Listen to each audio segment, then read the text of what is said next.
The Senate will come to order. I ask everyone present to please rise and recite the Pledge of Allegiance.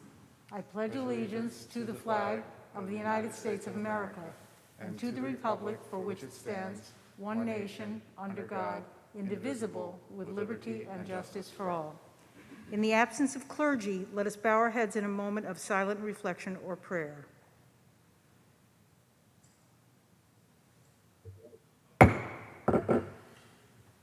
Reading of the Journal.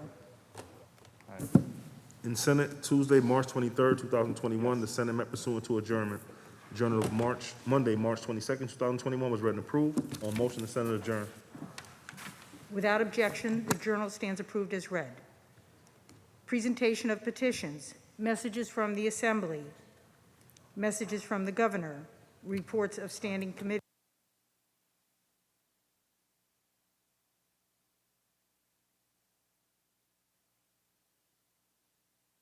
Messages from the Assembly, the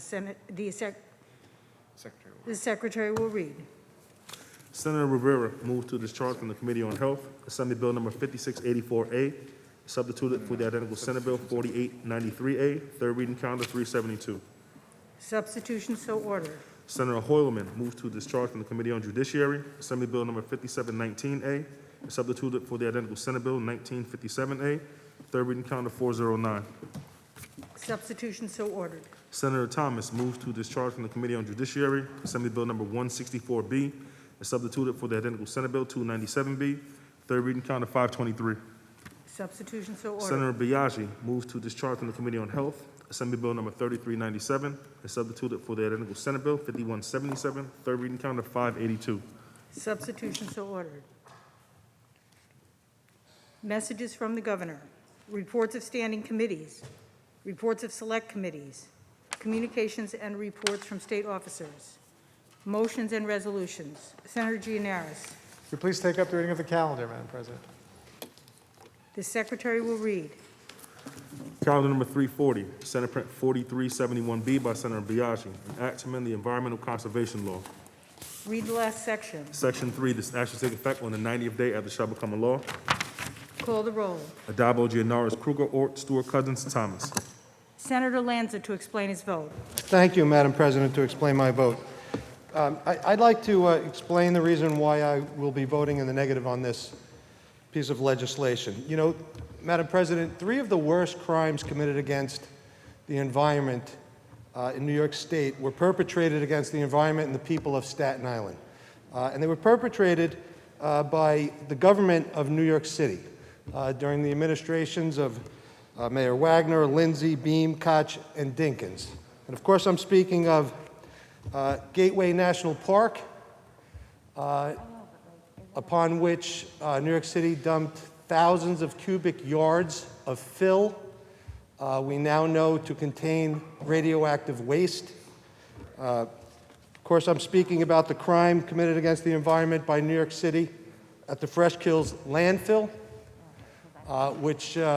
in which the city for decades operated, which by every federal Clean Air and Water Act is illegal, where the dump was created over freshwater estuaries, wetlands, and some of the most sensitive land in the entire city of New York. And then also Brookfield landfill, which is now a park, believe it or not, where New York City dumped just about every carcinogen that has been identified by humankind. And here we have a bill that purports to protect the environment, and yet Staten Island is excluded from the alleged protections of this bill. I don't need to go read any further with respect to any of the particulars and with respect to any of the alleged protections of the environment in order to know that I must vote in the negative. If you believe this bill protects the environment, and we could debate that, but if you believe it protects the environment, why not have it apply to the entire state? And why would you include Staten Island, which has been victimized by decades by the very government that is supposed to protect it? So for those reasons, Madam President, I'll be voting in the negative. Senator Lanza to be recorded in the negative. Senator Steck to explain his vote. Thank you, Madam President. I rise to explain my vote. I mentioned previously that, I have an experience in energy production, and I think this bill largely happens to focus on our energy producers and their emissions, although certainly not limited to that. But my concerns about these kinds of bills in general that I've seen over the years in the legislature, certainly the cost to businesses, and oftentimes these added burdens on businesses in these neighborhoods or in around these neighborhoods that we're seeking in this legislation to protect will have a negative impact on the jobs of the people, the very people whose health we are purporting to be concerned about. Economically, we are going to be damaging their employers, and we could easily have an unemployment issue. I'm concerned about, in our desire and zeal to protect the environment, that we are burdening DEC with a new task, with staff and resources that they simply don't have. They are struggling to keep up with the charges that they've already been given, and we're proposing here to add a whole new tracking system and regulations that need to be written, staff that's going to need to be hired to enforce and monitor all this. So I'm concerned about that. The potential loss of power producers, energy producers, electric producers. You could end up closing electrical plants. We already have in this state a distribution and a power supply concern that's well documented, and we could easily have rolling blackouts in New York City if we lose any more producers.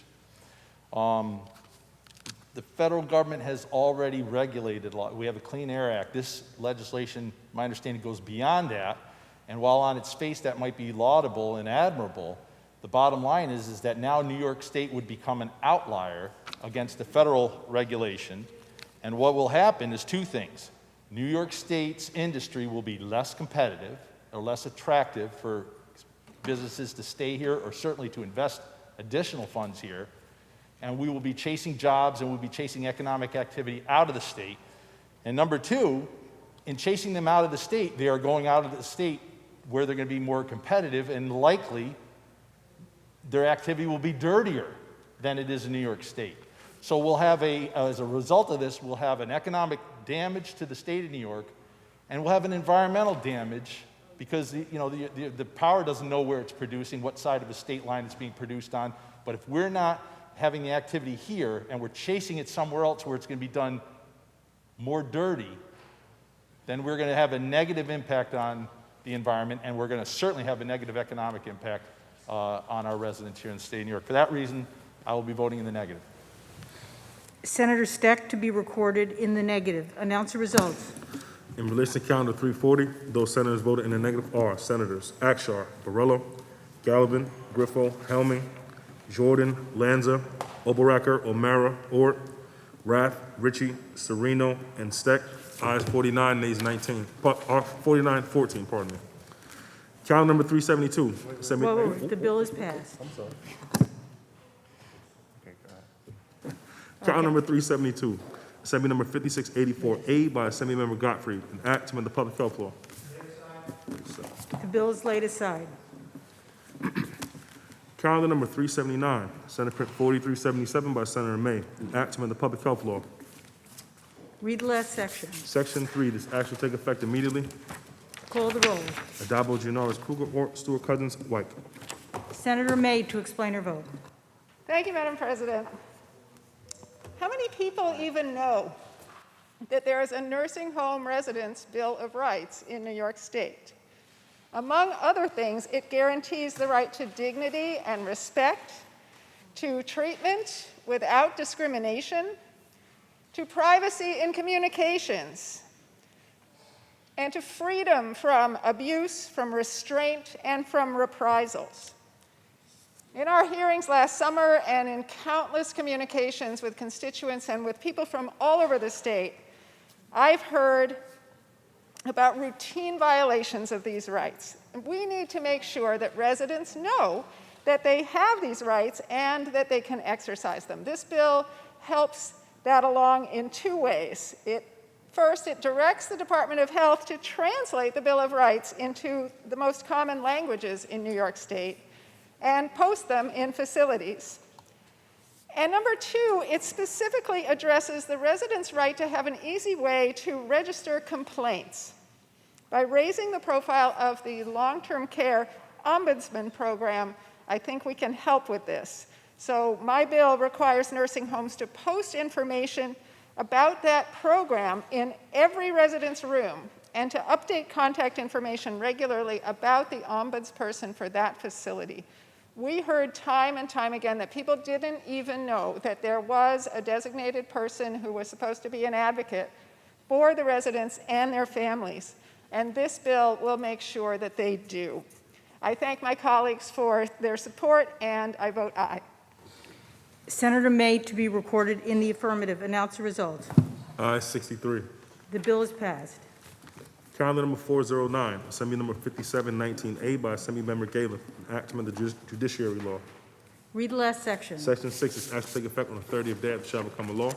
Call the roll. Adabo, Gianaris, Kruger, Orton, Stewart, Cousins, White. Senator Boyle to explain his vote.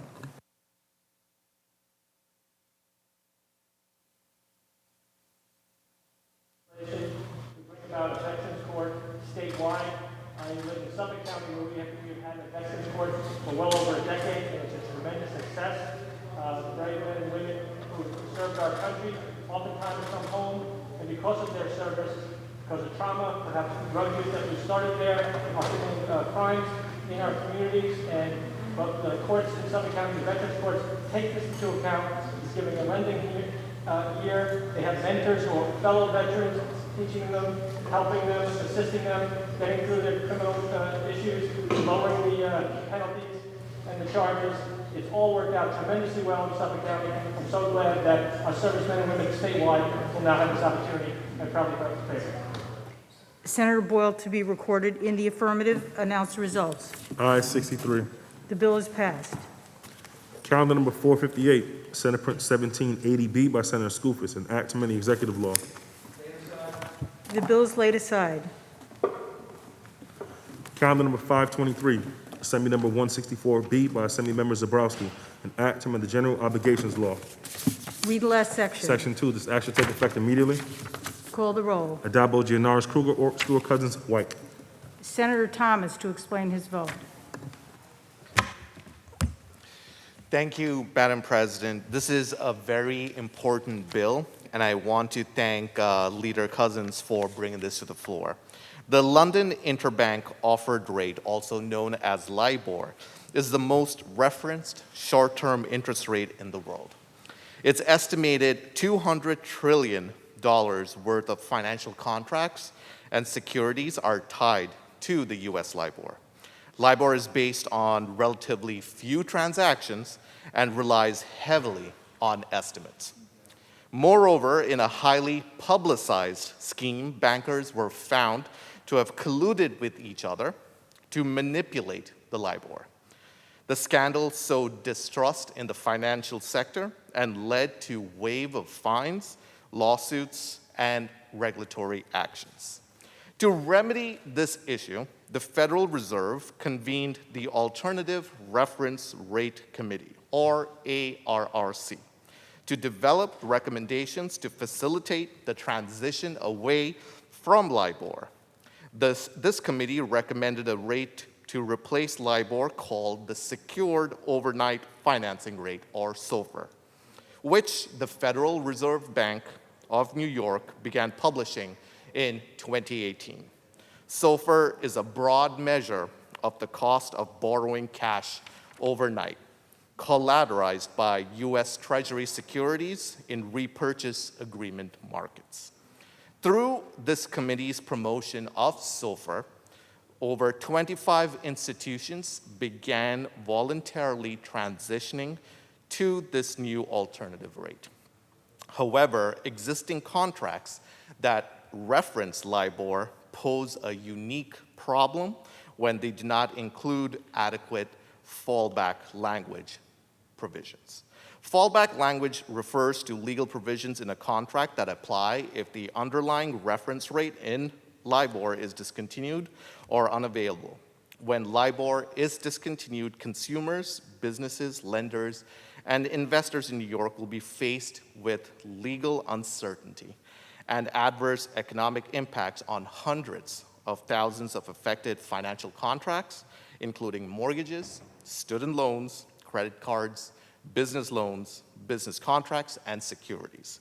To mitigate the risk of economic disruption, this bill would mandate the use of the recommended benchmark replacement for contracts that are silent on fallback language and have not been amended to reference a different rate.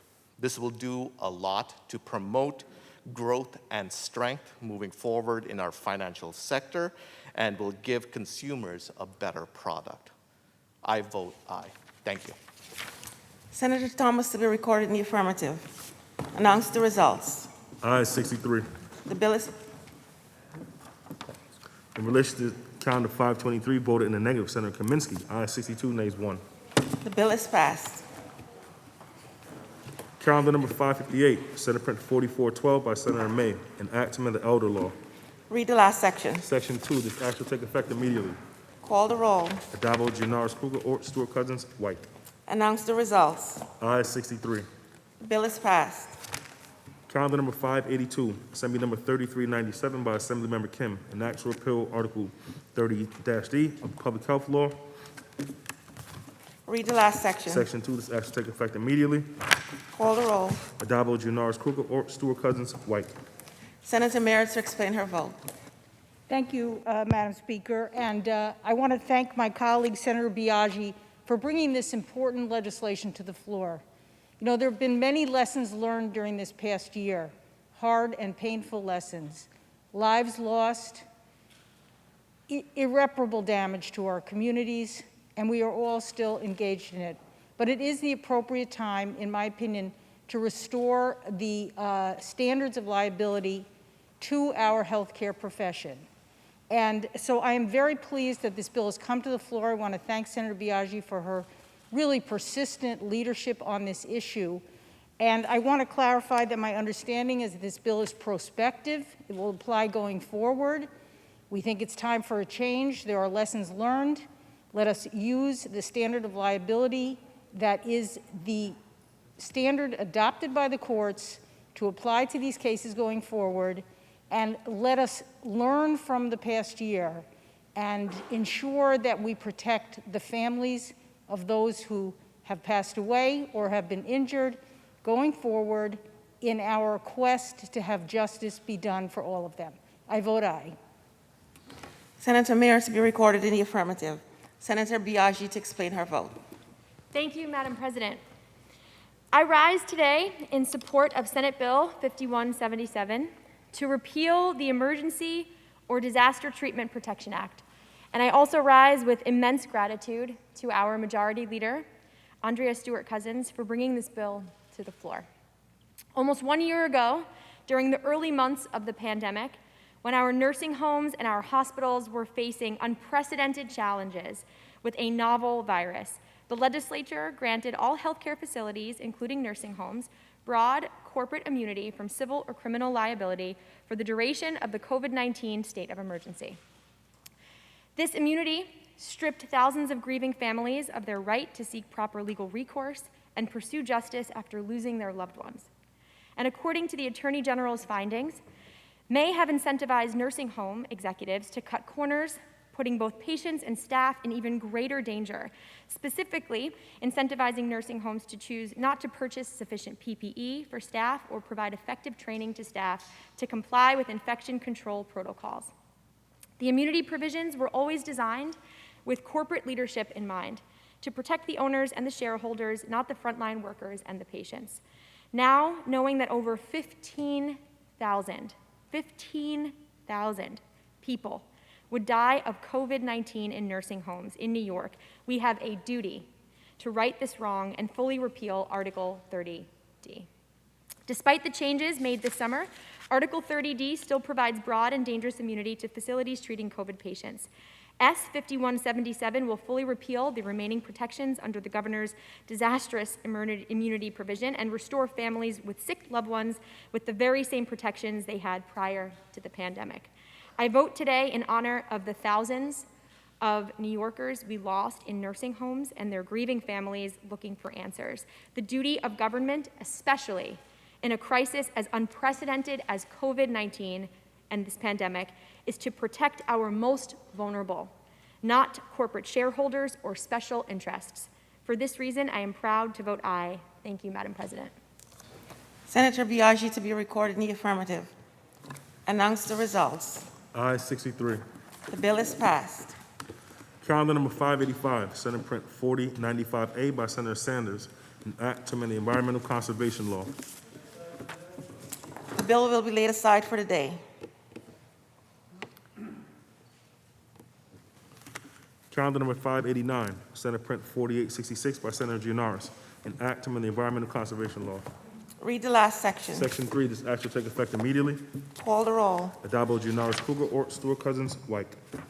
Senator Borrello to explain his vote. Thank you, Madam President. I support this bill, and I believe this certainly will help. But unfortunately, I also appear to point out to a real tragic irony, and that is the fact that in our politically driven case to build more and more renewable energy projects across the state, we have killed thousands of endangered species, destroyed habitats, done so many things to raise the land that these animals thrive on. And unfortunately, when we look at this, we say to ourselves, we're doing this to save the planet. We are buying the false narrative of these energy speculators that we must destroy our environment in order to save the planet. So for every endangered species that this bill will save, thousands more will die. Google American bald eagles that have been killed by wind turbines. You will see countless decapitated carcasses laying on the ground. Our beautiful, majestic American bald eagle, which, by the way, if an average citizen were to kill, is a $250,000 fine and a felony.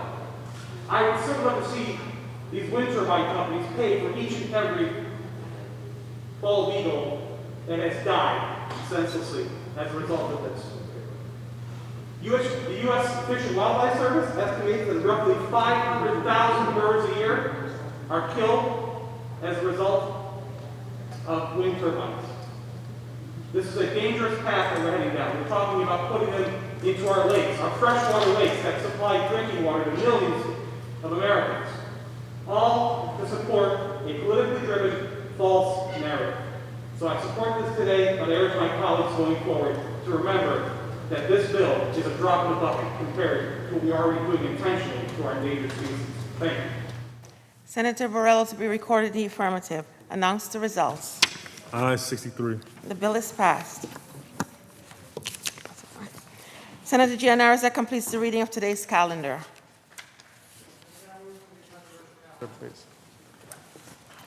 The secretary will ring the bell. The secretary will read. Calendar number 372, Assembly number 5684A by Assemblymember Godfrey, an act to amend the Public Health Law. Senator Lanza, why do you rise? Madam President, I believe there's an amendment at the desk. I waive the reading of that amendment and ask that you recognize Senator Serino to be heard. Thank you, Senator Lanza. Upon review of the amendment in accordance with Rule 6, Section 4B, I rule it non-germane and out of order at this time. Finally, Madam President, I appeal the ruling of the chair and ask that you recognize Senator Serino. The appeal has been made and recognized, and Senator Serino may be heard. Senator Serino. Thank you, Madam President. This amendment could not be more germane to the bill in chief here today. The current bill deals directly with the state's oversight of nursing homes with the goal of ensuring quality care. While this is an extremely important goal, after everything we have learned this year, it is clear that serious questions remain about the state's ability to provide effective oversight. Tomorrow, March 25th, marks the one-year anniversary of the state's notorious order that sent COVID-positive patients directly into vulnerable nursing homes. And we are still without answers to basic questions about what went wrong and what role state policy may have played during this time. We don't know where resources were allocated, whether the state properly adhered to its own regulatory laws and infectious disease protocols, and what steps, if any, were even taken to try to keep COVID-positive patients out of vulnerable facilities. The list goes on and on. to continue passing legislation, to continue to hold budget negotiations behind closed doors with the same administration responsible for putting this order forward in the first place defies logic. If we want to put policy forward that truly improves quality care in New York's nursing homes and residential health care facilities, we have to have a full, independent review of the state's overall handling of the COVID crisis within them. For months, we've given this body a number of proposals to do that: a bill to launch bipartisan investigation, multiple subpoenas, and now this amendment, which would require the comptroller to undergo a full audit of the state's actions relating to these facilities during this time. It is not enough to pass and continuously amend bills to snag a headline. When it comes to improving long-term care in New York, we have to learn from the mistakes of the past to really get this right, but we cannot do that without a full review. Anything less is disingenuous and does a disservice to the people of New York. As we come upon this grave anniversary, I am asking my colleagues today, before simply voting no as a matter of procedure, to pause and consider the families of the 15,000 plus residents who fell victim to COVID in these facilities. They are desperate for answers, but many of them are also determined to ensure that the memories of their lost loved ones might bring about real change. We have the power to do right by them here today, and I urge my colleagues to do that by supporting this amendment. Thank you, Madam President.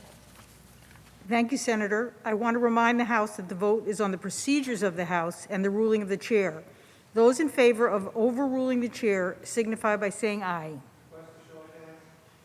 Madam President, we've agreed to waive the showing of hands and record each member of the minority in the affirmative. Without objection, so ordered. Announce the results. Ayes 20.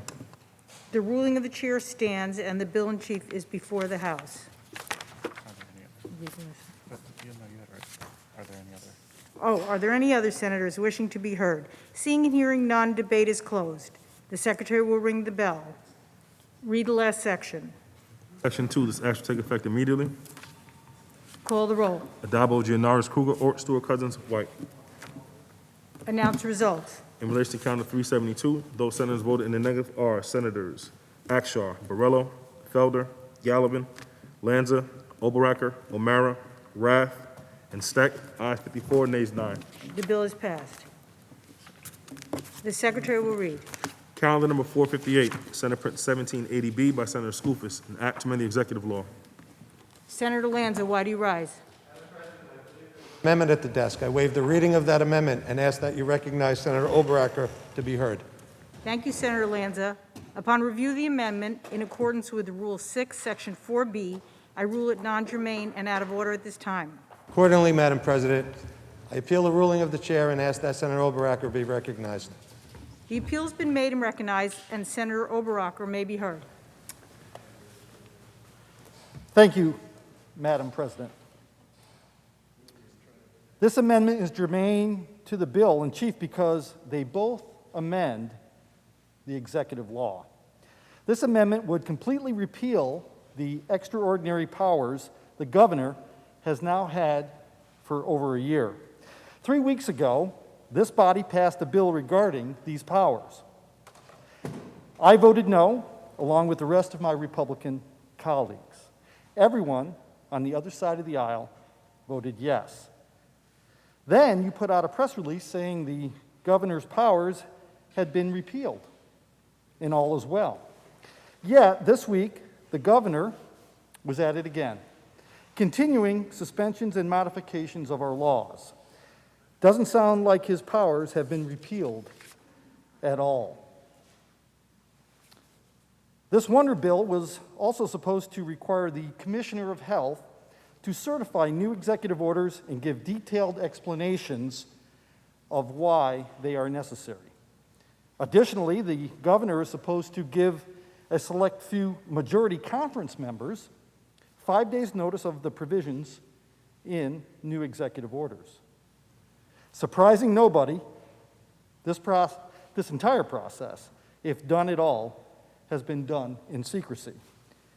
Did the governor run his latest orders by anyone? Has anyone seen the commissioner's certificate?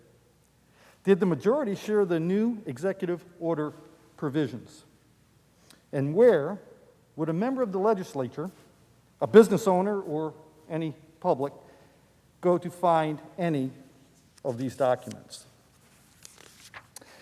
The executive order issued on March 21, which was supposed to comply with this new certification and notification process, extended all existing executive orders for an additional 30 days. This includes the executive order that requires someone to purchase a meal with an alcoholic beverage. And I would love to see the health commissioner's rationale for extending that executive order. Restaurants and bars must still close their doors at 11 p.m. Another non-scientific mandate. The health commissioner has yet to let anyone know just how COVID tells time. The new executive order issued on March 21 also permitted indoor fitness classes to operate. That was great news. If the majorities knew about this, why didn't they let the public and the fitness club owners know that in 5 days, they would be allowed to open? This simple notice would have allowed fitness club owners to prepare. They have been doing this all along, as much as they can to stay afloat, and a little common courtesy would have been nice. Instead, they had to find out through one of the governor's controlled press events. The same way the entire state has been finding out about ever-changing laws and regulations for this past year. When does that end? Our conference argued that this bill, and it did nothing to roll back the governor's powers. And without a doubt, if the flimsy provisions included in the measure are ignored or done in secrecy, then what's the point? This body needs to take real action. Pass this amendment that will completely roll back the governor's extraordinary powers and reassert the legislature as a co-equal branch of government. This is long overdue. Madam President, thank you. I want to remind the House that the vote is on the procedures of the House and the ruling of the chair. Those in favor of overruling the chair signify by saying aye. Madam President, we have once again agreed to waive the showing of hands and record each member of the minority in the affirmative. Without objection, so ordered. Announce the results. Ayes 20. The ruling of the chair stands and the bill in chief is before the House. The Secretary, are there any other senators wishing to be heard? Seeing and hearing none, debate is closed. The Secretary will ring the bell. Read the last section. Leave there shall become a law. Call the roll. Addabbo, Gianaris Kruger, Ort, Stewart Cousins, White. Senator May to explain her vote. President, this vote codifies into law an executive order that was made last spring to allow for remote notarization. And I am rising now to speak about it because I think this is smart policy. We've learned a lot about things that we can do remotely and should do remotely in the course of this pandemic. But also because I'm grateful for it at a personal level. I experienced the difficulty of getting something notarized, particularly in modern conditions, when I had to submit my oath of office last fall, in early winter. I had it notarized. It took a while to find somebody who would meet me personally and notarize it, and I had it notarized and I sent it in, and it turned out the person had put the wrong date on it. So I had to get another one, and I got another one, and it never arrived in the mail. And finally, the Secretary of the Senate called me and said, you know what, we can do this remotely. And so we did it remotely, and lo and behold, she accidentally put 2020 instead of 2021 on it, so we had to do it a fourth time on the day that we opened our session. And I would not have been able to be in the Senate at that point if we hadn't been able to do this remotely. So I am personally grateful that this is possible, but I hope it has made other people's lives easier as well and will continue to do so. I vote aye. Thank you. Senator May to be recorded in the affirmative. Announce the results. In relation to count of 458, voted in the negative, Senator Griffo.